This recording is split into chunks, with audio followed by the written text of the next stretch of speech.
বন্ধুরা, Kolkata night Riders IPL এ দলটি শুধু একটি টিম নয়, এটি কোটি সমর্থকদের আবেগ। এমন অনেক ম্যাচ আমরা দেখেছি যেখানে কেকেআর এর বোলাররা শেষ মুহূর্তে অসম্ভবকে সম্ভব করেছে। তো বন্ধুরা, আজকের এই ভিডিওটিতে আমরা আপনাদের জানাবো কিভাবে আসন্ন 2025 আইপিএল এর মরশুমে কেকেআর এর বোলিং আক্রমণ আরো শক্তিশালী হতে চলেছে, কোন তারকারা তৈরি করবেন ম্যাজিক, আর কারাই বা ভাঙবেন বিপক্ষের ব্যাটিং লাইন আপ, আর কার কাঁধে ভর করে কেকেআর পৌঁছাবে আইপিএল 2025 শীর্ষে। তো বন্ধুরা, এই বিষয়টিকে নিয়ে বিস্তারিত আলোচনা করবো আজকের এই ভিডিওটিতে। তো বন্ধুরা, ভিডিওটি না টেনে সম্পূর্ণ দেখার অনুরোধ রইল, এবং আপনি যদি কলকাতা নাইট রাইডার্স দলের একজন ভক্ত হয়ে থাকেন তাহলে অবশ্যই ভিডিওটিতে একটি লাইক করে দিন। বন্ধুরা, পাওয়ার প্লেতে ঝড় তুলবেন স্পেন্সার জনসন ও বৈভব আরোরা।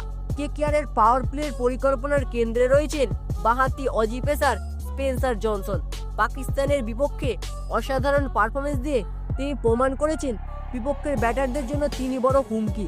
আর ভারতীয় তরুণ বৈভব আরোরা, যিনি বিজয় হাজারে টুর্নামেন্টে দুর্দান্ত ফর্মে রয়েছেন, এই দুই তারকার মিলিত বোলিং আক্রমণ কি বিপক্ষ ব্যাটিং লাইন আপকে ধ্বংস করতে পারবে? আমাদের মতে এটি একেবারেই সম্ভব। আপনাদের কি মতামত তা অবশ্যই কমেন্ট বক্সে লিখে জানাবেন। মিডল এবং ডেথ ওভারে যখন বিপক্ষ দল রান তুলতে মরিয়া, তখন কলকাতা নাইট রাইডার্স দলের বড় ভরসা হর্ষিত রানা। গত মরশুমে দুর্দান্ত পারফরমেন্সের কারণে তাকে এবারও ধরে রেখেছে কেকেআর ম্যানেজমেন্ট। এবার কি তিনি তার 4 কোটি টাকার মূল্য প্রমাণ করতে পারবেন? হর্ষিতের ধারালো ইয়র্কার আর ডেথ ওভারে স্নায়ু নিয়ন্ত্রণ হতে পারে কেকেআর এর সাফল্যের চাবিকাঠি। স্পিন আক্রমণের রাজত্বে সুনীল নারিন ও বরুণ চক্রবর্তী। হ্যাঁ বন্ধুরা, কেকেআর এর স্পিন বিভাগ মানেই আলাদা বিপদ।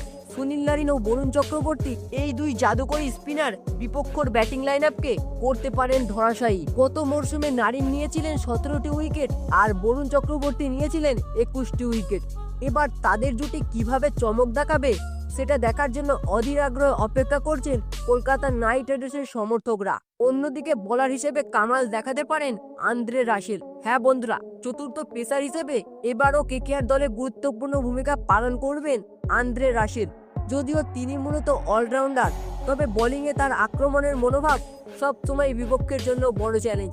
গত মরশুমে 15টি ম্যাচে 19টি উইকেট তুলে নেওয়া রাসেল কি এবারও জাদু দেখাতে পারবেন? আপনার কি মতামত তা অবশ্যই কমেন্ট বক্সে লিখে জানাবেন। তো বন্ধুরা, এবার কি কেকেআর এর বোলিং ইউনিট প্রতিপক্ষকে ধ্বংস করে দিয়ে ট্রফি এনে দিতে পারবে? আপনার কি মতামত তা অবশ্যই কমেন্ট বক্সে লিখে জানাবেন। তো বন্ধুরা, ভিডিওটি দেখে একটু ভালো লেগে থাকলে অবশ্যই একটি লাইক করে দেবেন, এবং চ্যানেলটিতে নতুন হলে অবশ্যই চ্যানেলটি সাবস্ক্রাইব করে দেবেন। ধন্যবাদ।